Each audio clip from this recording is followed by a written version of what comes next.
Assalamualaikum warahmatullahi wabarakatuh. Alhamdulillahirabbil alamin. Allahumma shalli ala sayyidina Muhammadinil Fatih lima ughliqa wal khatimi lima sabaq nasiril haqqi bil haqq wal hadi ila siratikal mustaqim wa ala alihi haqqa qadrihi wa miqdarihil azim. Ma'asyiral muslimin rahimakumullah, kita akan melanjutkan kajian kitab Kasyful Ghummah, menyingkap tabir kegalauan. Kita masih di bab yang keempat, keutamaan berupaya memberi manfaat dan memenuhi kebutuhan para hamba Allah. Di hadis yang ke-21 ini, selamat saat melintasi sirat karena menolong orang yang teraniaya. An Ibni Umar, dari sahabat Ibnu Umar, Abdullah bin Umar, seorang sahabat yang kaya raya, yang diberikan kekayaan yang melimpah dari Allah Subhanahu wa ta'ala. Buktinya, beliau mempunyai ribuan budak. Kita bisa bayangkan, satu budaknya mungkin harganya puluhan juta. Ada yang 30 juta seharga motor sekarang. Ada yang 50 juta. Kali ribuan. Kekayaan Abdullah bin Umar sangat luar biasa. Tetapi karena beliau adalah ahli ilmu, ahli ibadah, ahli sedekah, banyak sekali daripada budak-budak itu yang dimerdekakan oleh Abdullah bin Umar karena melihat bahwa budaknya ini menjadi ahli ibadah. Setiap melihat budaknya yang rajin ibadah, yang menjadi ahli ibadah, akan langsung diberikan uang dan dimerdekakan. Dan banyak dari semua budak-budaknya itu yang pura-pura ahli ibadah.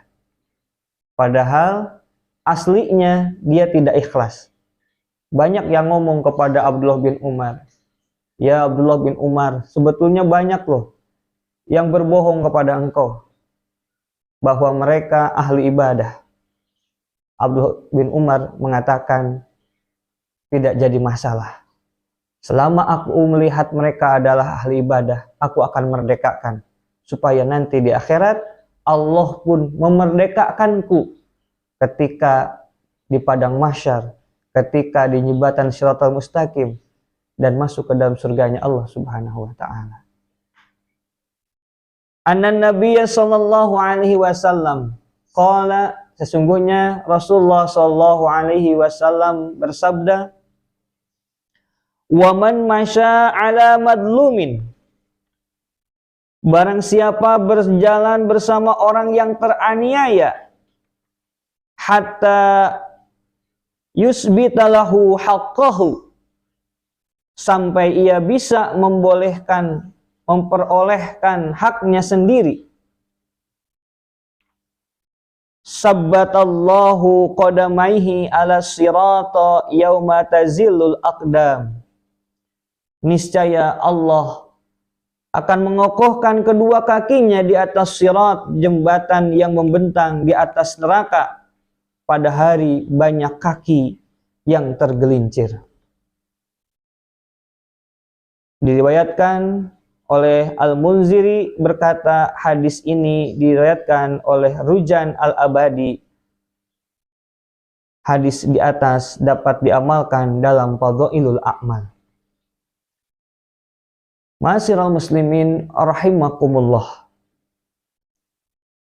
Rasulullah Shallallahu alaihi wasallam mengabarkan kepada kita bahwa barang siapa berjalan bersama orang yang sedang kesusahan, orang yang sedang ada problem, sampai kita menemani orang tersebut memperoleh haknya, orang tersebut mempunyai jalan keluar dari setiap problemnya, orang ini sedang teraniaya, kita menjadi orang yang menolongnya sampai orang ini merasa aman, maka itu adalah suatu kebaikan, yang mana kebaikan ini akan menjadikan Allah Subhanahu wa ta'ala mengokohkan kedua kakinya untuk tidak tergelincir di jembatan Shiratal Mustaqim, yang mana pada saat itu banyak orang tergelincir. Na'udzubillah. Jembatan Shiratal Mustaqim ini adalah jembatan yang membentang, lurus, dan pernah banyak sekali digambarkan bahwa jembatan Shiratal Mustaqim ini kecil sebagai sehelai rambut yang dibagi 7.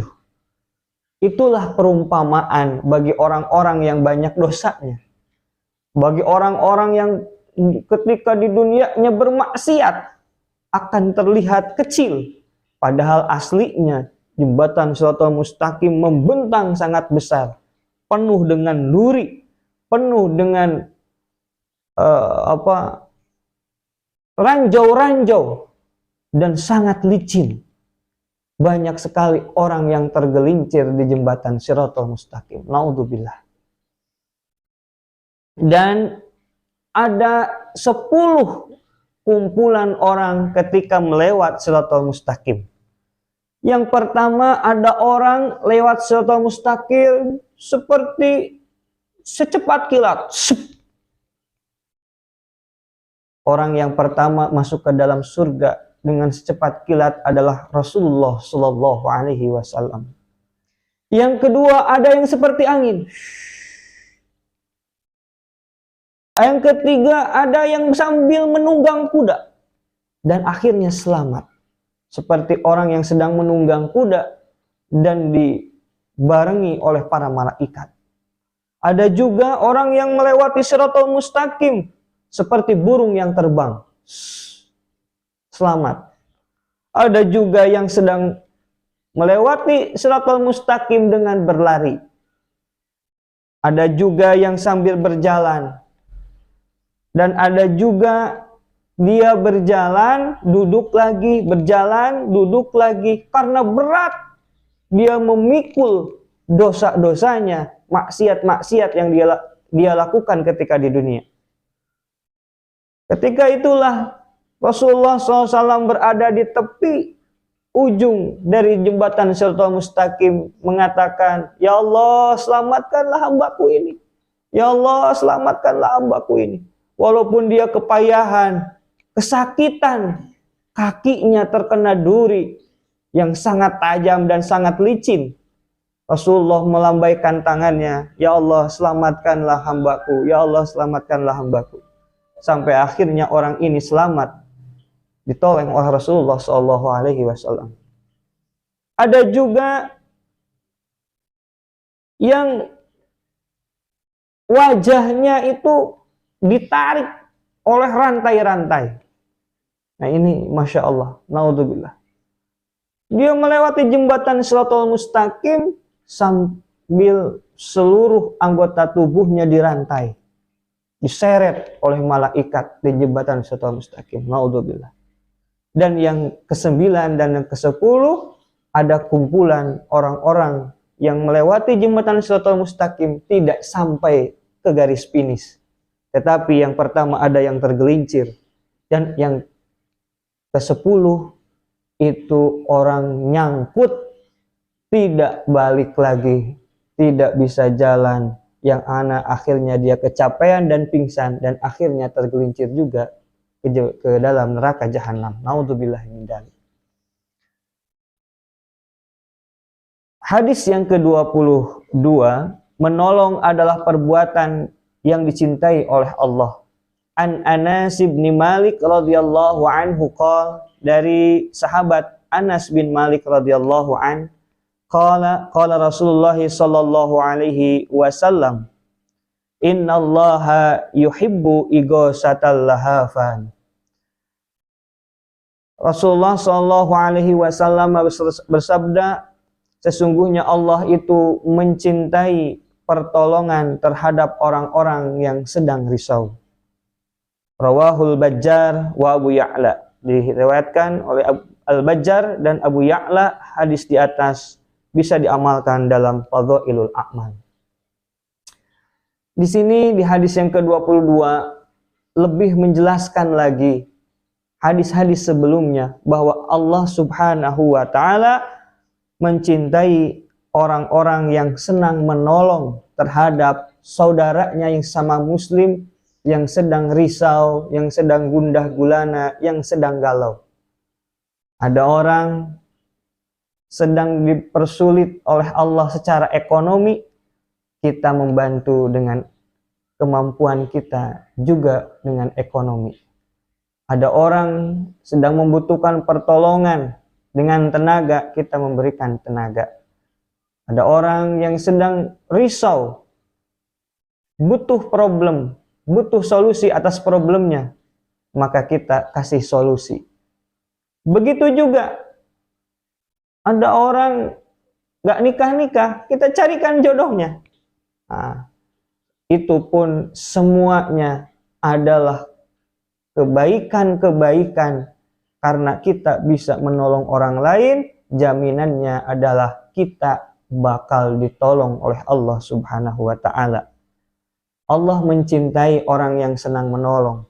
Ketika Allah sudah cinta, selesai masalah.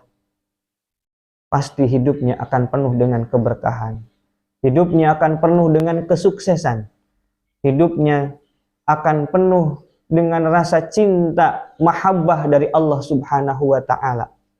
Dan orang-orang yang seperti ini akan selamat di jembatan Shiratal Mustaqim, yang mana digambarkan oleh Rasulullah SAW, jembatan Shiratal Mustaqim seperti pohon syakdan, pohon yang banyak durinya, yang licin, dan pohon ini sangat berbahaya. Ketika kita berjalan di atas pohon ini, maka ketika kita tidak mendapatkan rahmat dari Allah dan syafaat dari Rasulullah SAW, ditakutkan kita akan tergelincir dan masuk neraka jahanam. Na'udzubillahi min dzalik. Mudah-mudahan ada manfaatnya dan bisa menjadi motivasi bagi kita semua untuk selalu gemar mencintai orang dengan cara tolong menolong. Wallahu a'lam bisawab, wallahul muwaffiq ila aqwamit thoriq, wal afu minkum, wassalamu alaikum warahmatullahi wabarakatuh.